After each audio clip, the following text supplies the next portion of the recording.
Hello, everyone. My guest today is Hank Leber. He's an internet marketer who has built both B2B and B2C companies. He grew his marketing service Vitamin to 105 grand per month in revenue in a little over a year's time, only to be killed by changes to Twitter's platform. We'll talk about that. His next company, growth agency Execute.la, was acquired by Hawk Media in January of 2018. He's now VP of business development at a company called CoinCircle, a SaaS platform for ICOs and token sales. Hank, are you ready to take us to the top?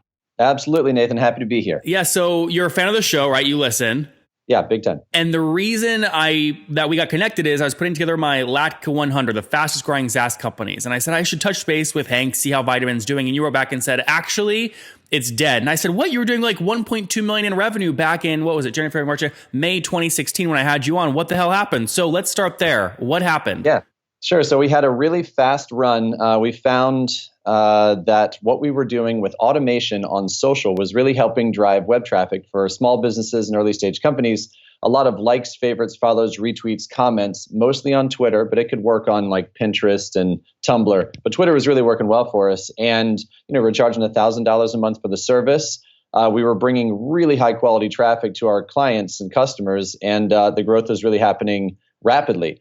Like you mentioned, we got to a little over 100K a month in recurring revenue. And May 29th, 2015, I believe it was, we lost all of our Twitter accounts that we were running. It was thousands. Was it 15 or 16? I thought I had you on in May 2016 when you were doing that amount. So, that's right. It was 2016. We've had a whole other year since then, 2017. Yeah. It's been a blur. Yeah. So May 29, 2016, we literally had zeros across our dashboard on the back end looking at all the accounts. And I thought, oh, man, something must be wrong with the dashboard because there's just no way. There's just no way we could have lost thousands of accounts overnight. And it turns out we did. They were all suspended. And it took us a few weeks to figure out why. And it turns out that Twitter in particular had made changes to its platform to curtail automation across the board. It wasn't really our company that they were trying to battle against. In my opinion, they threw the baby out with the bathwater on that one because we were running a really good, solid business for early stage companies. However, Twitter was trying to clean up its act and reduce the amount of automation that could be tolerated on its platform. Did the SMBs that were using you come back and sue you and say you're why we got shut down? No. It wasn't there. We owned the accounts. Imagine that you had a small army of 5-10 Twitter accounts that were third-party authority accounts, sunglass lovers, best fashion trends, whatever. So these were automated feeds that were going out, sharing good content in a channel strategy approach. And I still think Twitter could do that, should have been doing it, and still can. But unfortunately, it's just not part of their product roadmap. Instead, they wanted to eliminate the automation problem, which is a problem. The noise to signal ratio on that platform is really bad. Yeah. So you went to zero literally overnight. Revenue went to like nothing. Yeah. We went from making 100K a month to burning 100K a month overnight, and we didn't have much in the bank. I was out. How much was in the bank? We had 70K in the bank. Okay. We had raised about 650, and we had gotten just that month. We got into cash flow positive by about $100. So I was like, hey, this is great. I'm going to go out and fundraise like this. Arms crossed instead of like this with hands outstretched because we had infinite runway. And literally that very month is when it happened. And we burned up the 70K in 3.5 weeks. All right. So tell me the hardest part about shutting it down. How'd you tell the investors? Was there any pushback? What'd you do with the employees, the team? So the story goes, I sat down with the team. We had a team of 11 at the time. And I sat down with them. These are great growth marketers, some of the most talented people I've ever worked with. And I sat down with them and I said, look, guys, we don't know what's wrong or why this has happened. At the time, we didn't know. We just knew that everything was dead. I said, we have 70K in the bank. At our burn rate, we're going to run out in like 3 weeks, and then that's it. And I don't think there's any coming back from that. If we have two options. One, we push forward and we figure out the solution together, all of us, and burn hard. Or I got to cut it back to like 3 people and let everybody go, and we'll have to deal with that after we figured it out with the extension of the runway. And the team said, if human beings can still use Twitter and be a new Twitter user, we can figure this out. We just don't know what they've changed. And I said, all right, well, then that's it. Let's all get in. We floored it and went straight toward the cliff. The sad news is it took longer than 3 weeks to figure out that it was a reduction in the automation threshold. It went from 1,000 actions per day down to about 200 per day. So they did an 80% reduction in their tolerance. And that took us about 2 months to figure out, long after everybody had sort of dispersed. Our investors, it was all smaller checks. Nobody wanted to really defend their original investment. Were those all convertible notes? Yeah, it was all in a safe note. And you look at like angel investing. The conundrum is they want you to you got to push real hard and get that 15-20% month over month growth rate to qualify for angel investment checks these days. However, that makes for a very dangerous business because you think about it, we could have diversified across other platforms, would have lowered our growth rate, but it would have made us less interesting and harder to raise money. So it's kind of like damned if you do, damned if you don't. Okay, those investors, are they asking you now, what are you going to do next? We want to invest again? Oh, absolutely. The thing, the thing that I found was it wasn't that they didn't believe in the team or in our capabilities, mine or anybody else on the team. They did. There's a trigger that's happening. I think a lot of investors have seen this or have heard stories about getting burned by building a SaaS company on the back of another platform that could kill you. Is a very dangerous thing to do. And my million run rate business died, but there are 10 million, 20 million run rate businesses that also died. Same fate, building on the back of Google or YouTube or whatever. And I think that that's just an automatic trigger to say, let's cut this and do something else because the odds it's high risk. It's high risk, high reward though, right? Matt Rissell with T-Sheets built his whole company inside the Intuit app exchange. He banked on that. He was ranked number one and then Intuit acquired him for $340 million, right? So it's high risk. Yes. And I believe with the angel investors looking for their 100x or 1000x, they're willing to play that game. But once you have that loss, it's not a stumble. It's an absolute explosion. Okay. So you shut it down. You launched an agency in between. What'd you grow the agency to? And then what'd you sell it for? Yeah. So the agency was partnered up with Amplify.la, the startup accelerator in Los Angeles. And they have a really high quality program, writing check size about 200,000, and they'll do 10 companies a year right now. So it was a really high quality group of companies that we knew needed growth marketing and could use agency style service like what we did with Vitamin, only human instead of machine. So we weren't violating any sort of policies. So grew that company to pretty close to million run rate as well in the first year. And it's an agency. So we're not talking about SaaS here. We're talking about, having a dozen or so clients and, they're all paying, 5 to 10K a month. You quickly can get to that run rate. But with the human capital on there, the margins were different. It was a very different kind of business. And we saw that it wouldn't scale the same as a SaaS business. And that was a really important thesis. We went in thinking, what if we could automate, I don't know, half to 2/3 of the processes so that we could kind of, crank through a lot of clients. And the learning there about 6 months in was early stage companies are so needy that's not really a thing. It has to be a custom build every time across the entire spectrum because they don't know their early stage company. You think about 500K to $1 million in funding. You probably don't have your full market market figured out. You don't have your So Hank, because I want to spend a lot of time on the new company you're working on. So what did you do with that? You just shut it down, soft landing? No. It's the agency was healthy and the service was fine. It just wasn't something that would scale. And personally, I'm not particularly interested in spending my time on stuff that isn't going to scale. It started to feel like a slower process to growth of that business. You look at some of the businesses out there in a similar space. Hank, so what did you do? Is the media agency still running or did you shut it down? How did you transition to your new position? Still running, was acquired by Hawk Media here in Los Angeles, which is a very fast-growing growth marketing agency. For what? Like how'd they value it? Yeah, so they looked at the book of business, and you know how agency acquisitions work. They're going to look at the book of business and figure out, what it's worth to them and what their risk tolerance is there. And then we made a deal that made sense for Amplify and for me and for my clients to make sure they had a happy home and that Hawk would be able to take the book of business and run with it and a few of my team members to help them run that business. Okay, to agencies that are typically selling for like 0.5x top line revenue or even lower sometimes. Is that generally true with your deal? No, it's not with this deal. This is one where it's very healthy business and the clients were high quality clients are very happy. And this was one where as long as the clients continue to be happy with that agency, then it's a deal that makes sense across the board. So you sold it for more than less than $1 million. It's difficult to calculate that because we're talking about revenue over time that is not past, but actually present and future revenue. So in other words, there's an earn out, but you're giving you a percentage of whatever over X amount of time. Yep. And it's likely that, the clientele is strong and fast growing companies, and it's going to be a good situation for both Hawk and for me. Okay. CoinCircle, your VP of Business Development. What is CoinCircle? What's it do? And what are you doing on a daily basis? Right. So CoinCircle is an end-to-end token sale platform that helps companies actually create their token, create the necessary, white paper SEC regulations, make sure that they do it right to bring a token sale to market. And is it securitized? Yes, absolutely. You have a private pre-sale, which is a SAFT note, which is the securities piece. And we help make sure that our clients actually run that in a safe and copacetic manner, because this flying under the radar of the SEC is just not something that's going to last. And we want to make a business going to last. And how does CoinCircle make money? Yeah, so CoinCircle charges a fee for the actual setting up of the white paper, the secure websites, the wallet, the actual marketing materials, and all of that, plus a portion of the tokens raised and the overall dollars raised on a token sale. So when was the company launched? It was launched last year in the summer, so it's about 7-8 months old, almost a year old. So mid 2017 was launch. That's right. And how much total in terms of dollars? So convert everything to dollars, USD. How much total has the platform raised for all of its customers?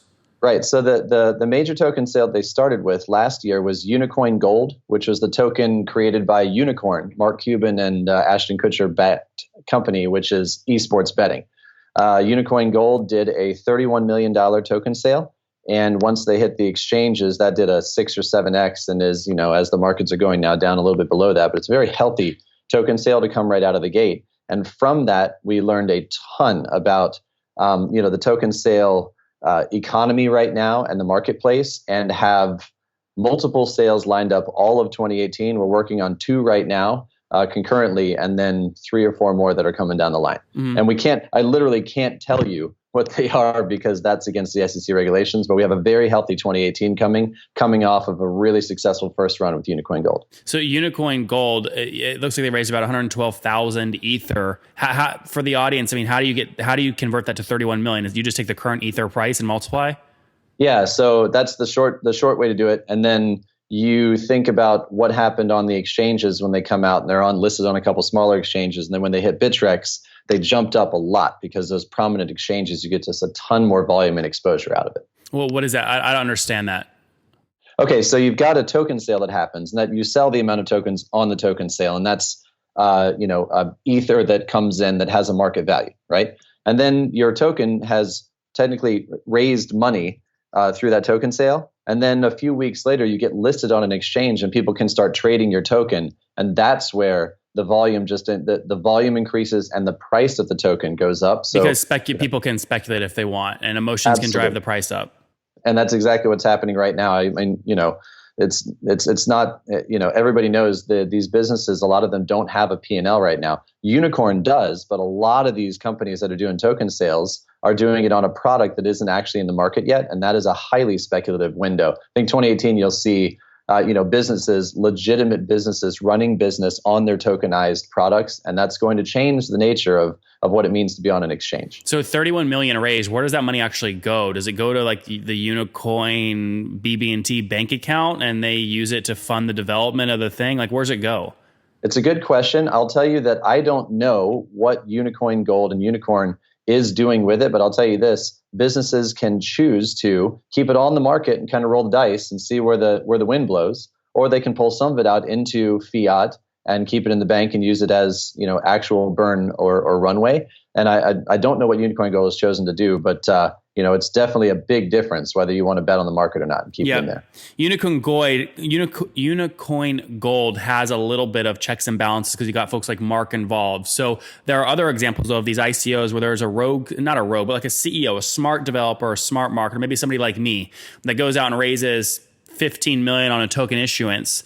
They then essentially convert all of it to fiat. So they are now out of the speculation game on their own token they created, and they can essentially run with the money. There's no like checks and balances. What prevents people from doing that?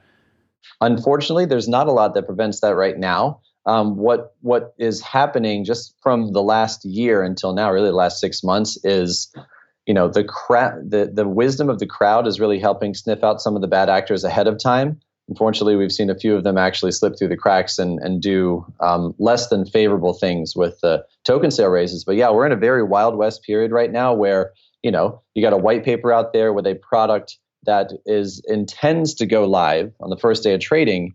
It's kind of, it's a bet. It's a bet on the team to not do irresponsible things with that money. Similarly to when, an investor is going to bet on a company and startup founders, there's just generally a lot more one-to-one diligence there. And here we don't have that diligence. I'm hoping that the wisdom of the crowd And just the collective intelligence is going to help keep some of those bad actors out. Do you think someone will create the equivalent of a NASDAQ where if you're on this trusted platform to do an ICO, you're required to have quarterly calls with people that can like listen in and ask questions? Do you think anyone will standardize that?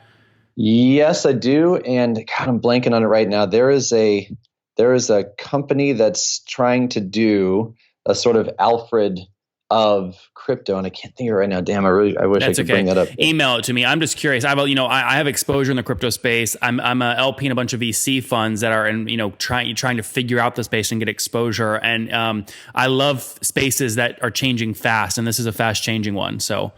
Absolutely. Very cool. All right. So at the company, you joined the company. What's the team size today? The team size is about 10. Most of those are engineers. We're doing a lot of cool stuff with wallet tech, with exchange tech, with security tech, and making sure that we are staying ahead of the curve with all of the offerings that we can have for our So you're clients. Early enough, though, where you got equity as part of your comp plan, right? That's correct. Okay. And so is your day-to-day look like recruiting new founders to do ICOs basically on your platform? Absolutely not. In fact, the opposite. The inbound is crazy right now. We've got a really high quality premium product and service, and the inbound is not the issue right now. It's actually trying to create a streamlined product that is going to be a SaaS solution to this. We know there's going to be thousands and thousands and thousands of token sales out there, and it can't be a manual process. For all of these different areas, and building that SaaS product along with our service angle is the challenge. And it's something I know a lot about from going from Vitamin, which was almost all SaaS, to Execute, which was almost all agency. So we've got a combination of that with Coin Circle. That's what I work on daily. Very cool, Hank. Let's wrap up here with the famous. Oh yeah, you want to add something? Yes, the company that's trying to work on a checks and balances is Messari, Messari from Ryan Selkis, who's a former Consensus guy. So I don't know him or the company, but I've heard good things about what he's trying to do to keep the checks and balances in place and keep everybody safer. I'll have him on the show. That'll be fun. Let's wrap up here with the famous 5. Number 1, what's the last business book you read? Crypto Assets. Crypto Assets. Number 2 is wonderful. Is there a CEO you're following or studying there in LA? I am blown away by Eric Miller, CEO of Coin Circle. He sold his company, Virgins Labs, to Snapchat, which became Snapchat Spectacles. And I think his mind is brilliant. I feel lucky to work with him. Number 3, what's your favorite online tool for building a business? Oh my goodness. I hate to say Google Apps, but really they've nailed it so hard. I feel like they actually have the market cornered. Using Smartsheet right now, which helps with timelines to be shared with clients, which is really good. Smartsheet.com, I believe it is. Yep. They we had those guys on the show as well. I believe they are killing it. I mean, I think he's over 60 or 70 million now in ARR. It shocked me how fast they're growing. It's because they monopolized one distribution channel, being the Google Chrome store. What was his name? Mark Mader. Yeah, Mark Mader. Mm-hmm. Anyways, number 4, how many hours of sleep do you get every night? I am trying hard to get 7, and I'm hitting it. That's good. And married, single? Do you have kids? Married a year ago, almost a year and a half in 2 months. That's a good lady. Your vitamin dies, and she says, "Marry me." I tell you what, she is so understanding. The life of an entrepreneur is very tough, and I knew going into it that. It takes a special person, and she absolutely is that. How old are you? No kids yet, though. No kids. I'm 37. 37. Last question. What do you wish your 20-year-old self knew? Oh, my God.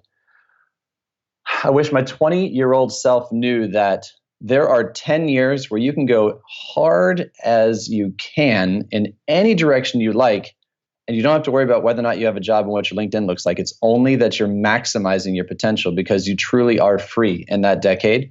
And the responsibilities stack up as you get older, which isn't a bad thing, but it's a truth.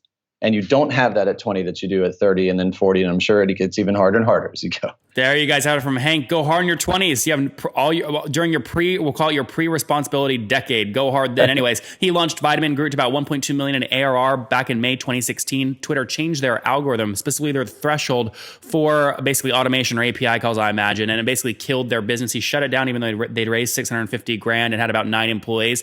They shut that down. He launched an agency that did well, grew it to about $1 million, then sold that to another LA firm. Now, VP of Business Development at Coin Circle. We'll watch them closely. They're helping with ICOs, their most recent one, most successful one, Unicoin Gold, 31 million raised. Hank, thank you for taking us to the top. Cheers, Nathan. A pleasure.